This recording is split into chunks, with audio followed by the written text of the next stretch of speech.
नमस्कार, police time 24 में आपका स्वागत है।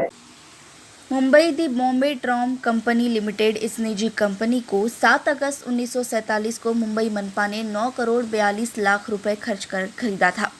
1888 कायदा के तौर पर बेस्ट उपक्रम के नाम पर सभी संपत्ति मुंबई महानगर पालिका की संपत्ति है, जिसके चलते मालिकाना हक होने के नाते मनपा की बेस्ट को लेकर एक बड़ी जिम्मेदारी बनती है। वहीं मौजूदा समय में मुंबई की बढ़ी हुई जनसंख्या के हिसाब से मौजूदा समय में बेस्ट के काफिले में सिर्फ 1022 बसें मौजूद है।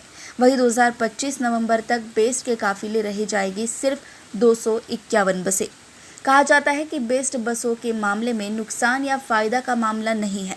मुंबई लोकल के बाद अगर दूसरी मुंबई की लाइफलाइन कही जाती है तो वो है बेस्ट बसें, जो कभी कोरोना काल में जब सभी साधन सेवाएं, ट्रेन, प्लेन सभी बंद थे, उस दौरान भी इमरजेंसी सेवा के तौर पर मरीजों की जान बचाने के लिए स्वास्थ्य सेवा करने वाली डॉक्टरों की टीम बसों से सफ़र कर लोगों की सेवा किया करते थे। यूनियन लीडर शशांक राव ने बसों की बढ़ाने की मांग की है। वहीं शशांक राव ने कहा कि बगैर किसी राजनीतिक कारण के आगामी बेस्ट बचाओ मुहिम की शुरुआत की पहली बैठक मुंबई उपनगर गोरेगांव पश्चिम में होने वाली है।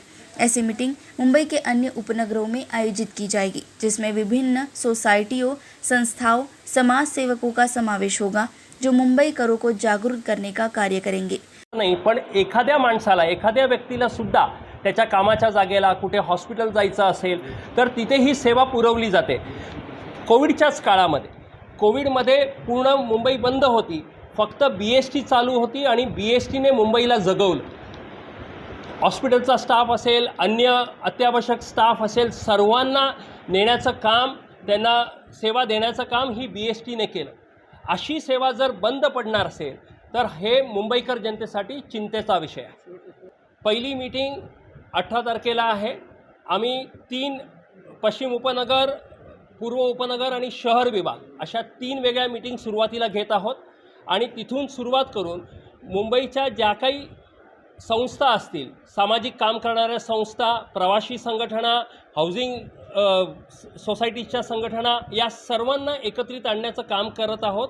त्यांच्या मार्फत मुंबईकर जनतेकडे पोचून मुंबईकर जनतेमार्फतच ही BST जगवण्याचं अभियान चालवण्याचं काम होणार आहे। मुंबई से यशपाल शर्मा की रिपोर्ट। ऐसे ही खबरों को देखने के लिए हमारे चैनल को लाइक और सब्सक्राइब करें। धन्यवाद।